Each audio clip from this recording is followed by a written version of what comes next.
என் தங்கமே, சற்று நின்று இந்த தாயானவள் என் வார்த்தைகளை கேட்பாயா?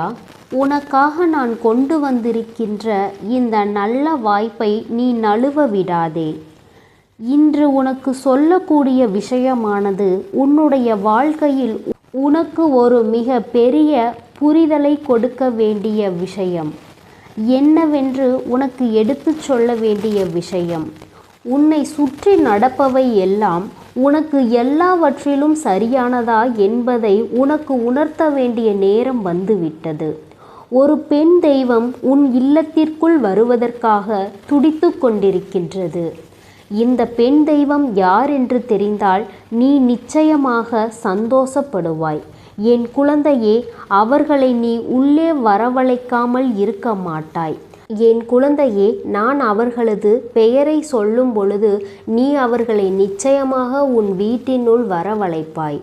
என் குழந்தை, நீ நினைக்கலாம், யாரென்று தெரியாமல் யாராக இருக்கும் என்று கூட நீ யோசிக்கலாம். உன் தாயானவள் வீட்டிற்குள் வரவேண்டும் என்று மிகுந்த ஆவலோடு காத்திருக்கின்றார்கள். அவர்களைத்தானே சதா சர்வ காலமும் நீ நினைக்கின்றாய். எந்த தெய்வமாக இருந்தால் என்ன, யார் வந்தாலும் எனக்கு சந்தோஷம்தான் என்று நீ நினைக்கின்றாய் அல்லவா? நான் யாரையும் வரவேண்டாம் என்று சொன்னதும் இல்லை, யாரையும் நான் தடுத்து நிறுத்தியதும் இல்லை என்று என் குழந்தை நீ சொல்கின்றாய் அல்லவா? நிச்சயமாக நீ மனதில் நினைப்பதை இந்த தாயானவளால் புரிந்து கொள்ள முடிகின்றது. நீ யோசிப்பது எல்லாம் என்னவென்று உன் தாயானவள் எனக்கு நன்றாகவே தெரிகின்றது. நீ எதையுமே அவ்வளவு சுலபமாகவெல்லாம் இந்த வாழ்க்கையில் கடந்து வந்துவிட மாட்டாய். நீ எப்பொழுதும் தெய்வ நம்பிக்கை அதிகமாக கொண்டிருக்கின்றாய். ஆனாலும் என் பிள்ளையை ஏதோ ஒரு விஷயம் தடுக்கிறது. ஏதோ ஒன்று உன் தெய்வங்களை உன் இல்லத்தில் வராமல் தடுக்கின்றது. அவை உன் இல்லத்தை அடைவதற்கான அனைத்து முயற்சிகளையும் செய்யும் பொழுது ஏதோ ஒரு தீய சக்தி அவர்களை அங்கு வரவிடாமல் தடுக்கவும் முயற்சி செய்கின்றது. அப்படியானால் அதை என்னவென்று நீ தெரிந்து கொள்ள வேண்டும். அப்படி எந்த விஷயம் நடக்கின்றது என்பதை சற்று நீதான் கவனிக்க வேண்டும். நீ செய்கின்ற காரியமாக இருக்கலாம், அல்லது உன் வீட்டில் உள்ளவர்கள் செய்கின்ற காரியமாக கூட இருக்கலாம். என் குழந்தையே, நீ மட்டுமே அனைத்திற்கும் காரணமாக இருக்க முடியாது அல்லவா? உன் வீட்டில் இருக்கின்றவர்கள் யாரும் எதையும் செய்தாலும் கூட அது இப்படிப்பட்ட ஒரு விஷயத்தை நடத்தும் அல்லவா? அதனால் என் குழந்தையே, எதையுமே நீ கவனமாக உணர்ந்திட வேண்டும். எதையுமே நீ சரியாக புரிந்து கொள்ள வேண்டும். உன்னோடு நான் இருக்கும் இந்த காலம், இந்த தாயானவள் எந்த சூழ்நிலையிலும் எதையுமே உனக்கு சொல்லாமல் சொல்ல மாட்டேன். எந்த இடத்திலும் என் குழந்தைக்கு வாழ்க்கையில் கஷ்டங்கள் வர நான் அனுமதித்ததே இல்லை. அதிலும் நல்லது நடக்கப் போகின்ற நேரம். அதை என்னவென்று நீ உணராமல் இருக்கிறாய் என்றால் நிச்சயமாக அதனை உனக்கு எடுத்து சொல்ல வேண்டியது என்னுடைய கடமை அல்லவா? அதை உன் முன்னால் கொண்டு வந்து நிறுத்த வேண்டியது என்னுடைய பொறுப்பு அல்லவா? அதைதான் உனக்கு எப்பொழுதுமே நான் செய்துவிட வருகின்றேன் என்பதை நீ மறந்து விடாதே. உன் தாயானவள் நான் உன்னோடு இருக்கின்ற காலங்கள் வரை உனக்கு எல்லாமும் சரியாகவே நடக்கும் என்பதை நீ புரிந்து கொள்ள வேண்டும். எல்லா விஷயங்களும் இந்த வாழ்க்கையில் உனக்கு முறையாகவே கிடைக்கும் என்பதையும் நீ புரிந்து கொள்ள வேண்டும். எதையாவது யோசித்தோ எதையாவதை நினைத்தோ என் குழந்தை நீ கலங்க வேண்டிய அவசியம் உனக்கு நிச்சயமாக இல்லை. என்ன நடந்தாலும் ஏது நடந்தாலும் அவை அனைத்திலும் என் பிள்ளைக்கு நிச்சயமாக நன்மையை மட்டுமே நான் கொடுப்பேன். நீ விரும்பியதையும் உனக்கு வேண்டியதையும் சரியாக நீ பெற்றுக்கொள்ளப் போகின்றாய். எப்பொழுதும் அதற்கு நீ தயாராக இருக்க வேண்டும். இந்த தாயானவளுக்கு தெரியும், என் பிள்ளையினுடைய வாழ்க்கையின் மிக பெரிய நம்பிக்கையே தெய்வம்தான் என்று. அதிலும் குறிப்பாக நீ எல்லா தெய்வங்களுக்குமே எந்த பாகுபாடும் இல்லாமல் பூஜைகளையும் அவர்களுக்கு நெய்வேத்தியங்களையும் படைத்து வழிபாடு செய்கின்றாய். யாராவது ஒருவருக்கு நம்முடைய வார்த்தைகள் செவிகளில் கேட்டு நமக்கு நல்லதை செய்துவிட மாட்டார்களா? நமக்கு நல்லதை செய்யவில்லை என்றாலும் பரவாயில்லை, இவர்கள் நமக்கு எப்பொழுதும் உறுதுணையாக இருந்தால் மட்டுமே போதும் என்று என் குழந்தை நீ நினைக்கின்றாய் அல்லவா? நிச்சயமாக உன்னுடைய எண்ணங்களையும் உன்னுடைய உணர்வுகளையும் என்னால் புரிந்து கொள்ள முடிகின்றது. இந்த தாயானவள் உன் வாழ்க்கையில் நடக்கின்ற ஒவ்வொரு விஷயங்களையுமே என்னவென்று தெரிந்து கொள்ள முடிகின்றது. நான் முன்னின்று ஒன்றை எடுத்து சொல்லும் இந்த நேரம் உன்னை சுற்றி நடக்கக்கூடிய விஷயங்களை எல்லாம் என் பிள்ளை நிச்சயமாக நீ சரியாக தெரிந்து கொள்கின்றாய் என்பதில் எந்த ஒரு மாற்று கருத்தும் கிடையாது. உன்னோடு நான் வருகின்ற நேரமும் உனக்காக நான் தருகின்ற விஷயங்களும் இனி எல்லா சூழ்நிலையிலும் உனக்கு அடுத்தடுத்து நன்மைகளை நிச்சயமாக நடத்தி தர வேண்டும் அல்லவா? அடுத்தடுத்த வெற்றிகளை உனக்கு எப்பொழுதும் சரியாக புரிய வைக்க வேண்டும் அல்லவா? என்னாலும் இனி உனக்கு நான் எப்பொழுதும் போல நீ விரும்பிய விஷயங்களை நடத்தி கொடுக்கும் காலம் அத்தனையிலும் நீ வேண்டி விரும்பி நின்ற ஒவ்வொரு வெற்றியையும் நான் உனக்கு உறுதிப்படுத்தி கொடுக்காமல் எங்கும் செல்ல மாட்டேன் என்பதை நீ புரிந்து கொள்ள வேண்டும். உன்னுடைய மன நிறைவான விஷயங்கள் உனக்கு இந்த வாழ்க்கையில் கொடுக்கின்ற எல்லா நன்மைகள் என்று அத்தனையிலும் உனக்கான உண்மைகளையும் உனக்கான புரிதல்களையும் என்றுமே நான் உனக்கு கொடுக்க நினைக்கின்றேன் என்பதை நீ மறந்து விடாதே.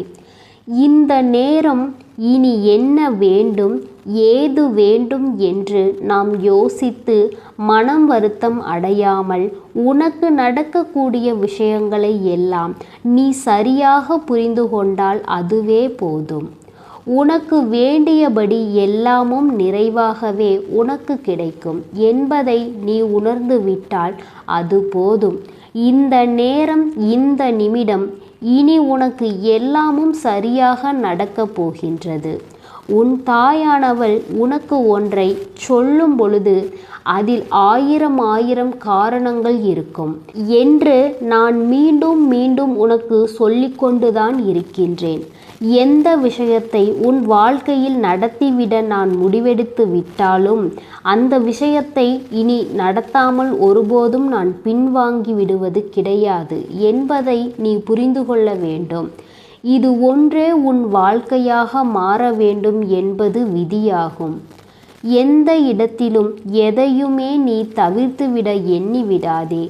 உனக்காக கிடைக்கக்கூடிய எல்லா விஷயங்களும் இந்த தாயானவளின் ஆசிகளோடு உன்னுடைய வாழ்க்கையாக மாறும் நேரம் உனக்கு வந்து விட்டது.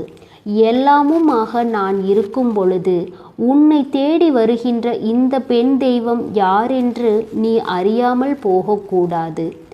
ஒருவேளை நீ அதிகமாக இந்த வாழ்க்கையில் விரும்பிய தெய்வம் இவர்களாக கூட இருக்கலாம் அல்லவா? நீ அதிகமாக நினைத்தது இவர்களை கூட இருக்கலாம் அல்லவா?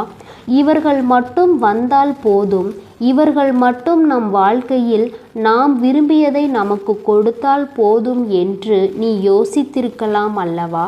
ஏன் நான் கூட வேண்டாம் என்று நீ யோசித்திருக்கலாம். நமக்கு இவர்கள் மட்டும் வந்துவிட்டால் போதும் என்று நீ எண்ணியிருந்தாலும் ஆச்சரியப்படுவதற்கு இல்லை. அதற்காக தாயானவள் ஒருபொழுதும் வருந்துவது கிடையாது. என் குழந்தையே, என் பிள்ளைகளினுடைய வாழ்க்கை மகிழ்ச்சியாக இருந்துவிட்டால் அது போதும் எனக்கு. அது எனக்கு உச்சக்கட்ட மகிழ்ச்சியை கொடுக்கும். அது எனக்கு உச்சக்கட்ட நன்மைகளை கொடுக்கும்.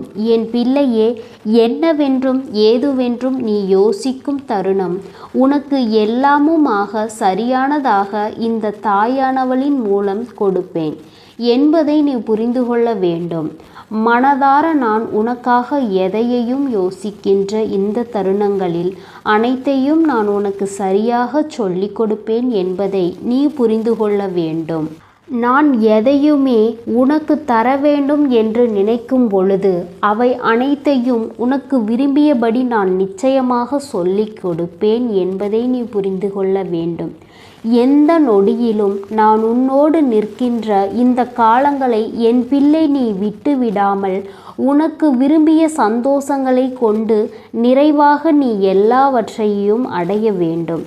இவர் உன் இல்லத்திற்கு வரும்பொழுது அங்கே தடுத்து நிறுத்துகின்ற விஷயம் என்னவென்று முதலில் நான் சொல்கின்றேன். அதன் பிறகு இந்த பெண் தெய்வம் யார் என்று நான் உனக்கு சொல்கின்றேன். சொல்லி விடுகின்றேன். குழந்தையே, பயப்பட வேண்டாம். என் குழந்தையே, உன் தாயானவள் சொல்வது அத்தனையும் உண்மை.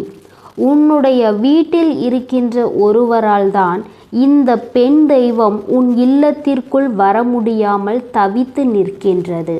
அவர் யார் என்று நான் உனக்கு சொல்ல வேண்டிய கட்டாயம் இது. என் தங்கமே, எப்பொழுதுமே உன்னுடைய வீட்டில் இருக்கின்ற ஒரு பெண் தீய வார்த்தைகளை அதிகமாக பேசுகிறாள். மற்றவர்களை ஒருமையில் பேசுவதும், எப்பொழுதுமே வீட்டிற்கு வருகின்றவர்களுக்கு ஒரு தண்ணீர் கூட கொடுக்க மனமில்லாமல் இருப்பதும், எங்கே நம் இல்லத்திற்கு வருகின்றவர்களுக்கு நாம் ஏதாவது கொடுக்க வேண்டுமோ என்று சொல்லி அவர்களை அதிகமாக தவிர்ப்பதும் இவளினுடைய வேலையாகவே இருக்கின்றது. இவளினுடைய இது போன்ற எண்ணங்களும் போக்கும் எப்பொழுதுமே மற்றவர்களுக்கு பிடிப்பதில்லை. அதனால் பெரிதாக யாருமே உன்னுடைய இல்லத்திற்குள் வருவதும் கிடையாது. அதிலும் குறிப்பாக உன்னுடைய வீட்டிற்கு வெளியில் இருந்து வந்திருக்கின்ற ஒரு பெண், அதாவது அந்த வீட்டிற்கு ஒரு பெண் புதிதாக வந்திருக்கின்றாள் என்றால் அந்த பெண்ணினுடைய குடும்பத்தை இவர்கள் துளியளவும் மதிப்பது கிடையாது. அவர்களை இவர்கள் பேசுகின்ற வார்த்தைகளை எல்லாம் காது கொடுத்து கூட கேட்க முடியாது. அதிலும் அந்த பெண்ணினுடைய செவிகளுக்கு கேட்கும்படி அவர்களின் குடும்பத்தையே தரக்குறைவாக இவர்கள் நடத்துகிறார்கள். இது போன்ற விஷயங்கள் எல்லாம் நடக்கின்ற ஒரு இல்லத்திற்குள் தெய்வ சக்தி என்பது நுழைவது மிகவும் அபூர்வம்.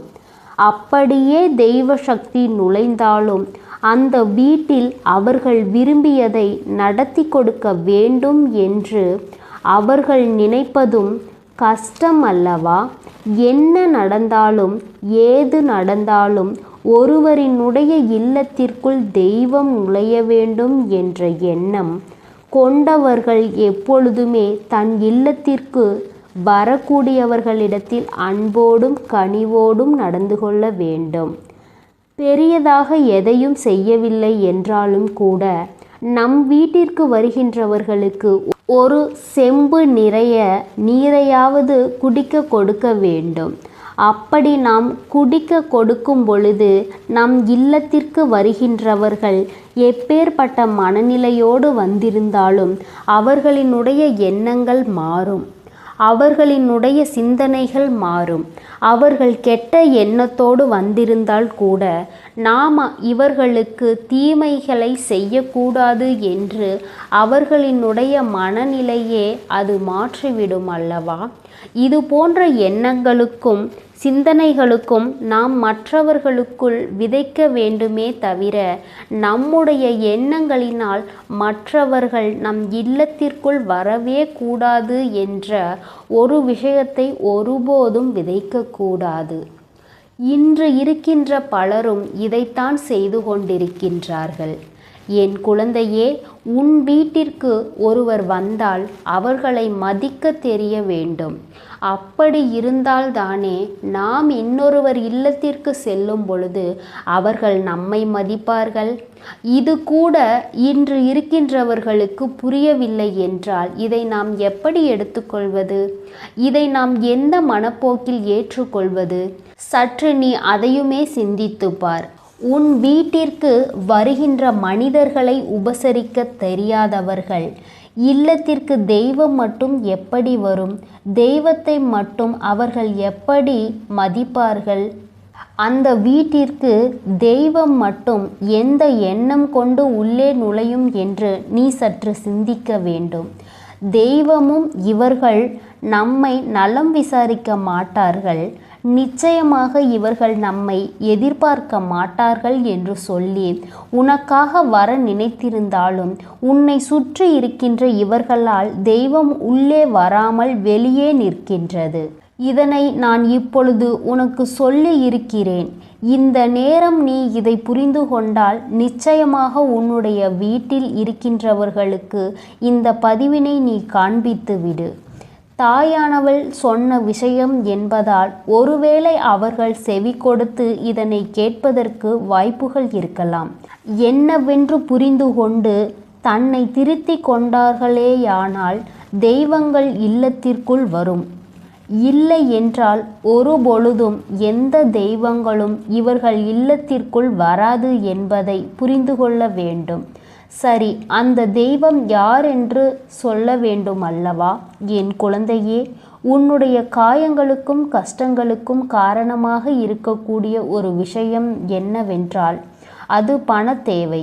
அந்த பண தேவையை உனக்கு கைகளில் கொடுக்கவும் உன்னுடைய இல்லத்திற்குள் பணத்தின் தேவை அதிகமாக இருப்பதனால் அதை நிறைவேற்றி தருவதற்காகவும் லட்சுமி தாயானவள்தான் உன் இல்லத்திற்குள் வர நினைத்து அங்கே வர முடியாமல் அவள் நிற்கின்றாள். அவர்களை வரவழைக்க வேண்டிய பொறுப்பு உன்னுடையது. வேண்டாம் என்றால் விட்டு விடுவதும் உன்னுடைய எண்ணம்தான். நான் சொல்ல வேண்டிய விஷயங்களை சொல்லிவிட்டேன். நான் சொல்கின்ற வார்த்தைகளுக்கு நிச்சயமாக ஏற்றபடி உன் வீட்டில் ஒருவர் இருக்கின்றார் என்றால் உடனே நான் சொன்ன வார்த்தைகளை புரிந்து கொண்டு அவர்களினுடைய மனநிலையை நீ மாற்று. இல்லை தாயே, அப்படி யாரும் என் வீட்டில் இல்லை. என் வீட்டில் இருக்கின்றவர்கள் எல்லோரையும் மதிப்பார்கள்.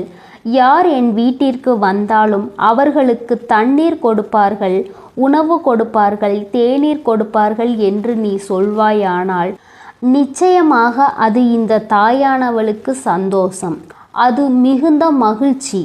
அதனால் எந்த ஒரு விஷயமும் மாற வேண்டாம், அப்படியே இருக்கட்டும்.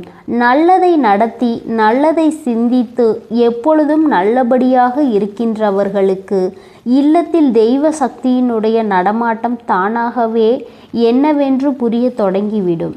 எந்த இடத்திலும் மற்றவர்களுக்கு கெடுதலை செய்து மற்றவர்களின் வாழ்க்கையை அழிக்க நினைப்பவர்களுக்கு எப்பொழுதுமே நல்லதை கூட தெய்வம் நடத்த நினைக்காது என்பதை உணர்ந்து கொள்ளவும் வேண்டும் என்பதை மறந்து விடாதே. நான் இருக்கும் பொழுது உனக்கு இனி எல்லா உண்மைகளும் வெட்ட வெளிச்சமாகி கொண்டே இருக்கும் என்பதை நீ மறந்து விடாதே. என் தங்கமே, இந்த தாயினுடைய ஆசீர்வாதங்கள் என்றென்றும் உனக்கு முழுமையாக கிடைத்து கொண்டே இருக்கும். அதனால் நீ எதற்காகவும் கலங்க வேண்டாம், எதை நினைத்தும் வருந்த வேண்டாம். யார் என்ன நினைத்தாலும் பரவாயில்லை என்று நீ யாரையும் ஏமாற்றாமல் உண்மையாகவும் நேர்மையாகவும் உன்னுடைய மனசாட்சிப்படியும் நீ வாழ்ந்தாலே போதும். உன்னிடத்தில் தெரிந்தே தவறு செய்பவர்களை, துரோகங்களையும் செய்பவர்களை மீண்டும் மீண்டும் நம்பும் அளவிற்கு நீ ஒருபோதும் முட்டாள்தனமாக இருந்து விடாதே. என் செல்லமே, அப்படிப்பட்டவர்களிடமிருந்து நீ விலகி இருந்து அவர்களுடைய அந்த தவறினை அவர்களுக்கு உணர்த்த வேண்டும். உன்னுடைய நடவடிக்கைகள் தான் அவர்களுக்கு மீண்டும் அப்படி ஒரு தவறினை செய்யக்கூடாது என்ற எண்ணத்தை உருவாக்கும் என்பதை நினைவில் வைத்து கொள்ள வேண்டும். எதிரியாக இருந்தாலும் சரி அல்லது உன்னை அலட்சியம் செய்யும் குடும்ப உறவுகளாக இருந்தாலும் சரி, அவர்களுக்கு எப்போதும் நீ மௌனத்தை மட்டுமே பதிலாகவும் பரிசாகவும் கொடு. விரைவில் உன் வாழ்க்கை மாறும் அல்லவா? அப்போது எல்லாவற்றையும் அவர்களே உணர்ந்து கொள்வார்கள். எப்பொழுதும் நீ மற்றவர்களிடத்தில் நன்றி உணர்வோடு இருந்து கொண்டால் அதுவே உனக்கு எல்லா நன்மைகளையும் கொண்டு வந்து கொடுக்கும். என் அன்பு குழந்தைக்கு இந்த தாயினுடைய அன்பும் அரவணைப்பும் என்றும் எப்பொழுதும் முழுமையாக கிடைத்து கொண்டே இருக்கும். நீ எதற்காகவும் கலங்காதே, எதை நினைத்தும் வருந்தாதே. இனி எல்லாம் நடப்பது நன்மையாகவே உனக்கு நடக்கும். ஓம் ஸ்ரீ வராகி தாயே போற்றி போற்றி. ஓம் ஸ்ரீ வராகி தாயே போற்றி போற்றி.